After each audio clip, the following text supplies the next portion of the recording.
Welcome back. So, final video for Shadows over Innistrad spoilers, talking about the remaining cards of the set, and we're talking about the green cards and the artifact cards. And I say just those cards because there were no extra multicolored cards from what we got, and there was no extra lands from what we got. So, as always, while I'm doing this, I'm starting out with the transform cards because that's how they're listed on the Wizards of the Coast site. And sorry, I thought I heard something. Autumnal Gloom. It's an enchantment, 3 mana, 2 generic, 1 green. Pay 1 black, put the top card of your library into the graveyard. And at the beginning of your end step, if there are 4 more cards in your card types among Delirium, transform it basically when you get Delirium off at the beginning of your end step. And it turns into a 4/4 Tree Folk with Trample and Hexproof. See, I like what they've done with Transform in this. First off, this is a very playable card. It's going to get your Delirium off. You can multiple times pay that cost. You don't even have to run it in a deck with black. You can just have it sit there and be a time bomb, and it turns into a Trampled Hexproof 4/4, which is a solid creature card for 3 mana.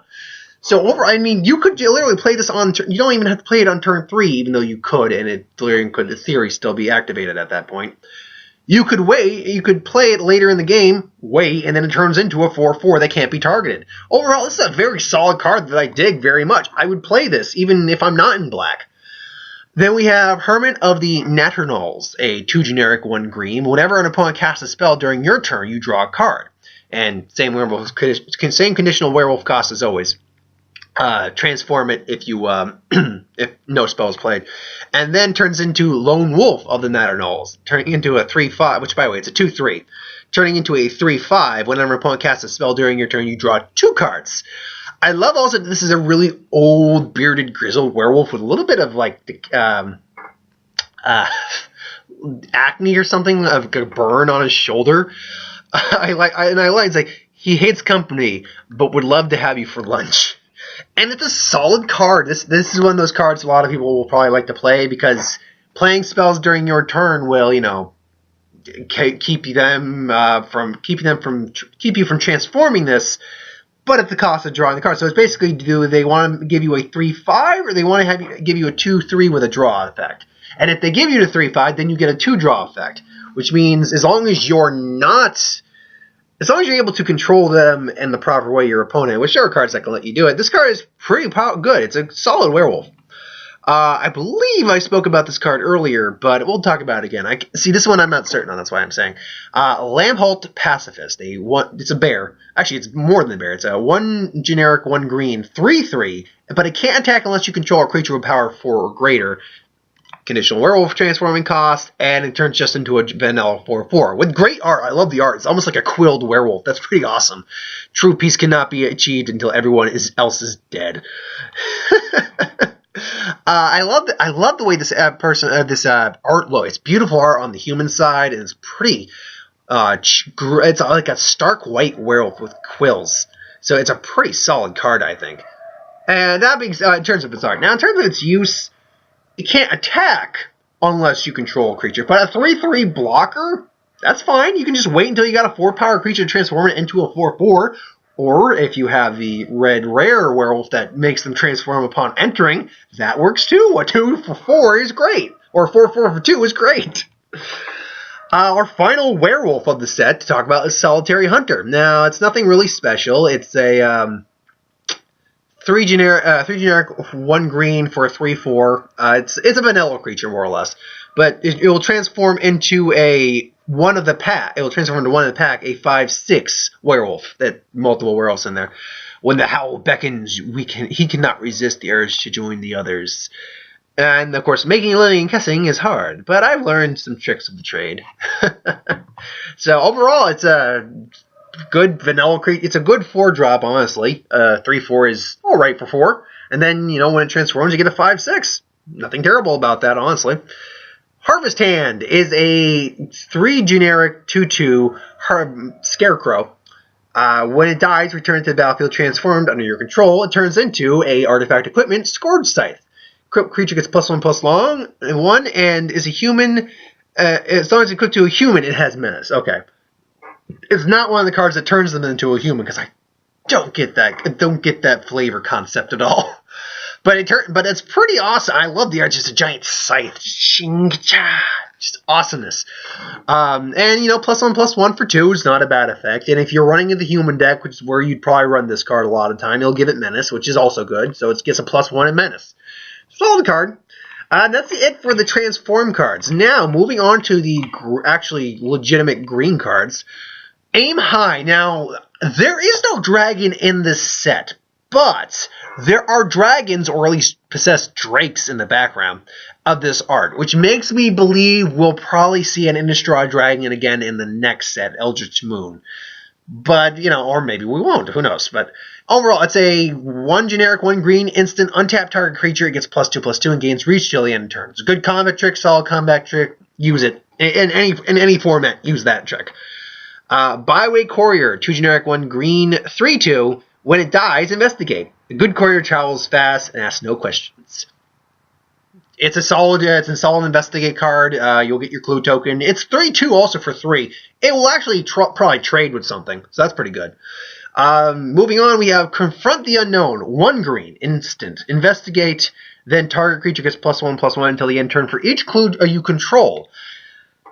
So automatically it gives you a +1. That's the thing about this. But in the deck that you're going to be running this in, assuming you're running a lot of clues, which you could be, it's not terrible. I mean, at best I see this maybe as a 3-for-1, basically a 3/3 for 1 mana. That's the best scenario I see. I don't see many scenarios where you're just going to have this amassed amount of artifact tokens usually, unless that's your play style, in which case, sure, there is artifact destruction, but it's not great in this set anyway. Pre-release wise, if you're just going to build this amass of clue tokens and just be like, okay, and then I'm going to play 2 Confront the Unknown, and then boom, your shit. I suppose that works, but it's a build around me card is the thing. Oh, hello, little bird. It's like, crap, I want to build my nest, but you're here. Go away. Crawling Sensation, enchantment, 2 generic, 1 green. At the beginning of your upkeep, you may put the top 2 cards of your library into the graveyard. When 1 or more lands are put into your graveyard from anywhere for the first time each turn, put a green 1/1 insect creature token into the battlefield. It's okay. I mean, again, get Delirium off, sure.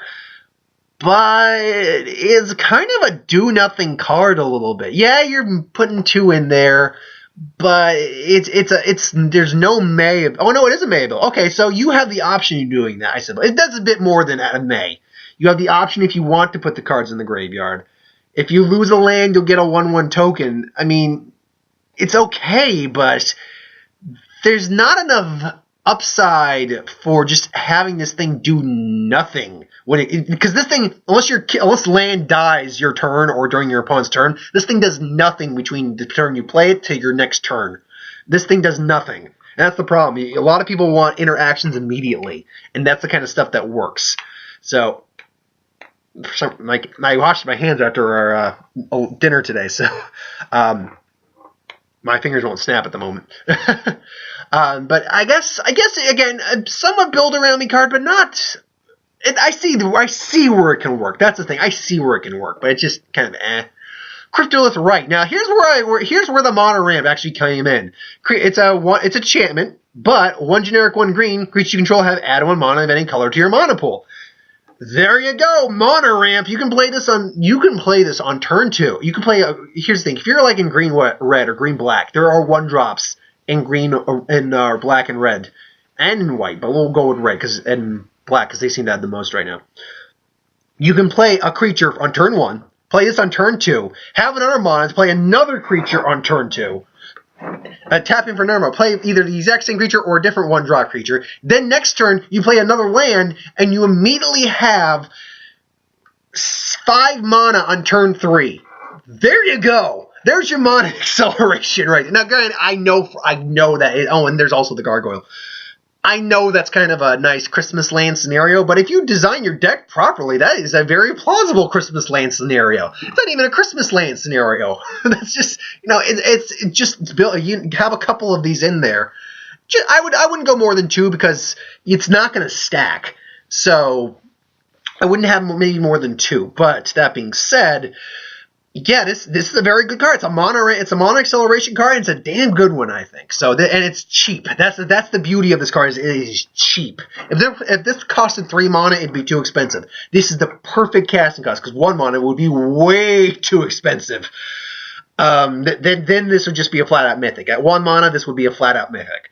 But at 2 mana, this I think is the perfect casting cost for this card, and it's a good way to kind of get mana acceleration in this format. So I love the card, good card. And I love the art too, the cryptoliths, man. Nahiri, man, you are going to be so... Because I can guarantee you it's Nahiri who's manipulating these cryptoliths. She's the one creating these cryptoliths. Because she's a lithomancer. She manipulates stone and metal and stuff. So it's her doing. And if she is bringing Emrakul here, she is a bitch, and she is just going to have this comeuppance. I'm actually kind of I hope she gets a comeuppance, because this is kind of stupid and asinine of her.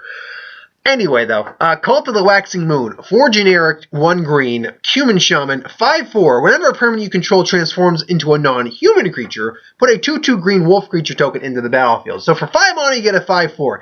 That's okay. It's nothing amazing, but that's okay. When you're running a deck that has a lot of transform cards, which you will be doing in this format, or at least in the limited environment that this is going to create, and a lot of them are going to be werewolves, this then becomes a pretty solid card. Now, I probably won't put it in my werewolf deck just because 5 mana is a lot. There's other 5 mana cards I'd rather put in there, like the green werewolf that's 5 mana. But it's not terrible. I would definitely use it in the right circumstance. That's the thing. If I got at least 3 to 4 transform cards in the pre-release, I would definitely use this card in conjunction with them. So, we talked about that one. I'm pretty sure I talked about that one as well. Fork in the Road. This is as far as I go, says the Skilt Folk Escort. Or Beckram Skilt Folk Escort.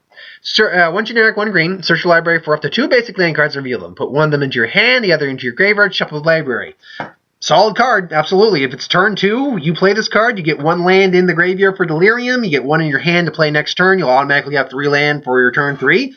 Good search card all around. Gloom Widow's back, and Gloom Widow does work, man. It's a 3/3 that can only block creatures with flying, but that being said, it's got reach. So, and it's a 3/3 for 3. You're probably going to attack with it more than you're going to block with it until they play flyers, in which case, yeah. This one. I love this one. 2 generic, 1 green, Graft Mole. Mole Beast. We have moles. Mole. I want to chop it up and make some guacamole. We literally have mole as a creature type now. As for what it does, it's for 3 mana, you get a 2/4 that you sacrifice a clue. Whenever you sacrifice a clue, you gain 3 life. When in the clue strategy, which I'm certain there will be players that do, this is a decent card. It's a 2/4 for 3, so therefore it's already got decent stats on it. It's got a butt on it that can block stuff. But when you're sacrificing, you're not only drawing a card, you're gaining 3 life. So it's got value. If you're in the clue strategy, the investigate strategy, it's a solid card, I think. Otherwise, it's just a generic 2. It does not investigate itself. That's the thing. If it investigated itself, that would actually bump it up even more. That would make it actually a good card all around, I think. But overall, it's okay. And the strategy you're putting it in, it's a good card. But overall, it's just okay. Already talked about that one. Talked about that one. Intrepid Provisioner. 3 generic, 1 green. 3/3 human scout. Trample. When it enters the battlefield, another target human gets +2/+2 until the end of turn.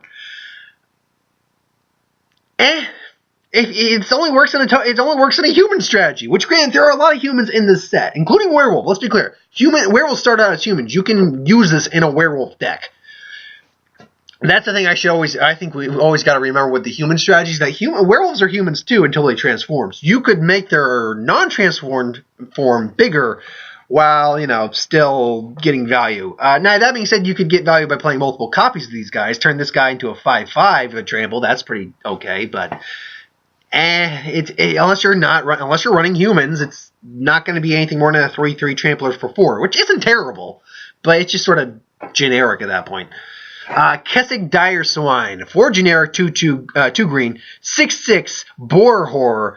It has trample as long as you when Delirium gets activated. So it's 6 for 6, which is an okay creature in its own right. 6 for 6 with trample and Delirium's activated, which on turn 6, when there's a good chance you'll be playing this, unless mana acceleration, obviously. 6 for 6 with trample and Delirium's activated, which on turn 6, when there's a good chance you'll be playing this, unless mana acceleration, obviously. 6 for 6 with trample and Delirium's activated, which on turn 6, when there's a good chance you'll be playing this, unless mana acceleration, obviously. It's an okay card, solid card for what it is. It's solid common. That's a good way to put it. It's a very solid common card. Which it is. Loam Dryad, a 1-drop green creature, 1/2, so it's got a bud on it for that turn 1. Tap an untapped creature you control, add 1 mana of any color to your mana pool. But if you get the Rite of Cryptolith, did I get the name right? Cryptolith Rite. Reversed it. Cryptolith Rite out, it becomes a moot point, and then this guy just taps for whatever you need. But overall, if you need the mana ramp, if you've got some 1-drops or 2-drops, and you can just be like, boo, I tap for more mana.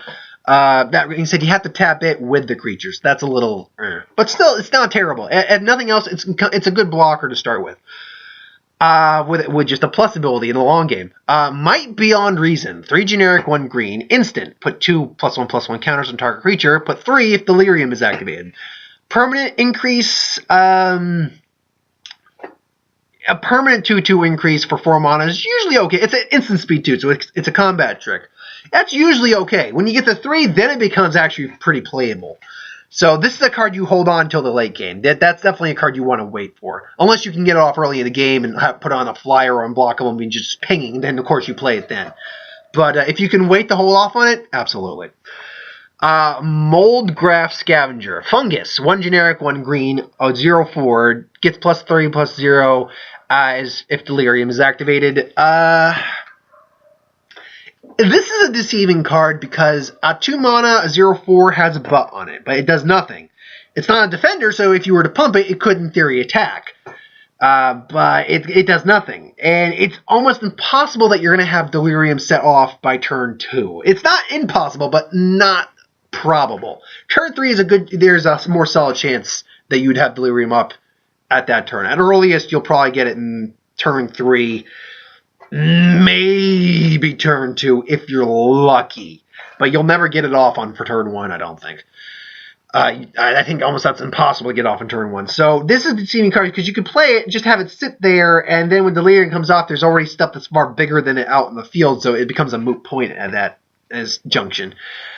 But I suppose, like with things like Might Beyond Reason, if you got some Mana Acceleration on turn 3, you play this, turn it into a 2/6, and then Delirium gets set off, turning it into a 5/6, or a 5, or a 5. No, yeah, it'd be a 5/6.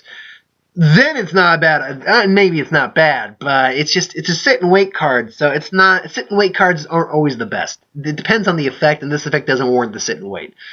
Moonlight Hunt. Target creature. Choose 1 generic, 1 green for an instant. Choose target creature you don't control. Each creature you control that's a wolf or werewolf deals damage to its power to that creature. So if you're in the werewolf deck, use this card, because even if you got maybe 2 or 3 cards on the battlefield that aren't overly strong, they're going to beat the shit at whatever you target. I love the art and the flavor to this. It's that you see this guy, this hunter, he's awesome. He's like, yeah, but you see this werewolf on the range is about to creep up on him. Courage alone won't keep you alive. So it's like, oh, this guy's fucked even though he's brave. So that's pretty awesome. Quilled Wolf. It's a bear. 1 generic, 1 green, 2/2. Pay 5 in a green, and so 6 mana altogether. Quilled Wolf gets +4/+4 until the end of turn. So it's a bear on turn 2. So bears are never bad. Late game, it becomes a 6/6 that you can be like, haha, fuck you. But at that point, they're going to have other stuff on there that's going to, be able to contend with it probably. That being said, it's not bad. There's no downside to this card. That's the thing. There is no downside for its mana cost. So it's just use its effect properly, and it will probably serve you well. I love this. Rabid Bite. 1 generic, 1 green sorcery. Target creature you control deals damage equal to its power to target creature you don't control. It's not even fight. It's just it deals damage. You see this guy biting a werewolf.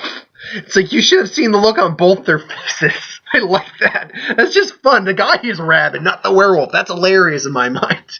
The card itself is actually pretty good. If you got at least a 3/3 on the field, it's going to deal damage to something. Root Out. 1 generic, 1 green sorcery. Destroy target artifact or enchantment and investigate. There's your artifact and enchantment or enchantment destruction right there. Overall, it's okay. It's a fine, solid card. There's not a lot of that stuff, the enchantment artifact destruction in this set, so the fact that we have it is pretty solid. Thornhide Wolves, vanilla creature 5/4 for 4 generic 1 green. It is okay. It's a card that in a limited format and a pre-release you will more than likely play. Veteran Cathar, 1 generic 1 green, 2/2, bear again. You pay 3 and 1 white. Target human gains double strike until the end of turn. Now there are humans that would be worth it to use on this set, and then there's humans that aren't necessarily worth it, and you could just use it on this card. Unless you're pumping up things or got equipment on it, I don't see this actually being that useful. When you have to make a creature specific in this sense, I mean, we'll have to see how the human deck works in this environment. That's the thing. We'll have to see how that plays out. But otherwise, it's just kind of eh. Last one, Weirding Wood. I love the artwork. It's just this lone cryptolith just sitting in the forest. Generic, it's an enchantment aura. 2 generic or 2 of anything, 1 green. Enchant land. When it enters the battlefield, investigate. Enchant land has add 2 mana of any color to your mana pool. So it's a solid pump. It's a solid mana producing card, and it gives you something the minute you play it. Now, the problem with any of these investigates is that while it gives you draw ability, it doesn't give you any blockers. It's just they're just sitting there unless you pay the mana cost. Now that being said, when you enchant the land, assuming you maybe play this on turn 2 and you already got a little bit of mana ramp, on turn 3 you'll be able to tap for a lot. Already I get the flavor. You tap the land that you enchant to sacrifice the clue and draw an extra card. But that's not how I think a lot of people are going to use that card. But overall, it's not a bad card, I don't think. It's actually a pretty okay card. Moving on to the artifacts. Epiphany Golem. Have many names and many memories bound together in grim purpose. It's literally a tomb coming alive in the shape of a golem. That's awesome in my mind. That's a flavor home run. Well, in terms of just the kind of construct you would have in this world. Its head is literally the absence symbol. 5 generic mana, 3/5. You pay 2, put the target creature from your graveyard into the bottom of your library. So recursion right there, you'll be able to, if you don't want your Delirium or not running Delirium, or just need the creature back into your deck just to have more cards in there, there you go. It works out fine. And it's for 5 mana, that's not a bad stat. It can block, it can attack. It's kind of just generic for that, but it works. Haunt Cloak. 3 generic. Equipment. Equip for 1. Target creature has Vigilance, Trample, and Haste. It's good. It's solid. You definitely, if you have it out and you're just playing big things, you can immediately equip onto the big thing and be like, I attack yous. And be like, yes, that's going to hurt. Bear the weight of so many spirits, and you'll surrender civility, restraint, to savagery and instinct. So, yeah, it's a pretty good equipment. That's what I think, anyway. Murderer's Axe. 4 generic artifact equipment. Equip creature gets +2/+2. Equip cost is discarded cards. So wait a turn to honestly the best way to put it, just play it, wait a turn, and then equip it with discarding it and use a madness enabler after that. You get whatever creature you equipped it on gets +2/+2, and whatever card you played for madness cost is activated. So overall, very good card, I think. Very playable in this format. Runaway Carriage. I love this. It's a spectral horse just throwing a carriage away, or just driving a carriage. 4 generic, 5/6, trample, construct. It attacks or blocks. Whenever it attacks or blocks, sacrifice it at the end of combat. So, it's a glass cannon, but it's a good glass cannon. It's a glass cannon you're going to want to play, because you're going to be like, woo! He's like, you need to take care of this right now if I'm attacking. Or, just know I have a 5/6 that will block and just take out and probably anything you throw at me that doesn't have evasion. Save for all but the strongest things. So, I dig that. Oh, strong card. And we're stretching. Oh, yeah. Excuse me. Skeleton Key. 1 generic artifact equipment. Creature has Skulk. Equip for 2. Whenever a creature deals damage to a player, you may draw a card. If you do, discard a card. Again, Madness Enabler. Skulk is an interesting interesting keyword to put on in equipment to give it a creature. There are cards I went over that give Skulk. But Skulk is a very odd mechanic in that you don't want to equip a lot of your creatures, I think, because a lot of your creatures will probably be too powerful for Skulk to have a very good effect. So it's a tricky card. But for the low-ranking creatures that you will equip this to, perfectly good card. Slayer's Plate, 3 generic, equipment for 3. Equipped creature goes +4/+2. When a creature dies, if it were a human, put a 1/1 white spirit creature token with flying into the battlefield. A little pricey for the equipment cost, but when it dies, you will always get a creature back, and you could, in theory, just put it on the freaking spirit after that, and then have a 5/3 fly. I take that back. This card's actually pretty nuts. Now that being said, you have to equip it onto a human to get that effect. If you're not on a human, then it's just a 4/2. But if you're running a human deck, which you would probably be running, or just running a lot of human creatures, you would probably be using this effect. And then you're putting it on a 1/1 flyer, which turns into a 5/3 flyer, which is going to smash into your opponent's face. So, yeah, it's a pretty solid card, I think. Not amazing, but a pretty solid card. But that human stipulation is the one thing that kind of lowers it a bit. Otherwise, it's just okay. I would definitely use it. That's the thing. And no matter where you're at, I would definitely use it. Last 3 cards of the set. True Faith Sensor, 2 generic, equipped for 2. It's an equipment, obviously. Creature gets +1/+1, it has vigilance, and as long as it's a human, it gets an additional +2. So if it's just not it's a non-human, it gets +2/+1 in vigilance, or +1/+1 in vigilance. If it's a human, +2/+1 in vigilance. Again, it's a pretty good card. You should note for both these cards. The human thing, werewolf deck can still use those cards when they're not transformed. So it's still a solid card all around. It's a decent card for 2 mana. You're getting that effect. It's a good effect. It's better if you're running humans, obviously, but it's a good effect all around. Wicker Witch. It's a scarecrow. 3 generic, 3/1 generic creature. I do like it, though. When there were no more crows to scare, it focused its efforts elsewhere. Just see it hiding under a freaking ladder just to scare people. Now, why is it not a witch scarecrow? It says Wicker Witch, but it's only a scarecrow. You need to make the witch a subtype, or, a mage, or sorcery, or wizard. Whatever, you need to make that a subtype. Anyway, last one, Scarecrow. Wild Field Scarecrow. Wild Field Scarecrow. Defender. 3 generic, 1/4. Pay 2 generic and sacrifice it. Search your library for up to 2 basic lands and put them into your hand. Then shuffle your library. It's got a butt. It's a defender. It's designed as a defender. For what it is okay. It will search you stuff. It will put a creature and artifact in the graveyard. Let's be clear. Those artifact creatures, they double as both those for your delirium. So that's a 2-for-1 in your delirium outlook.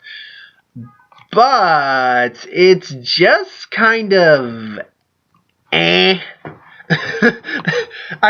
would like you, if there's anything to take away from this video, it's that this one, the last card in this set, is just kind of just take that home for you.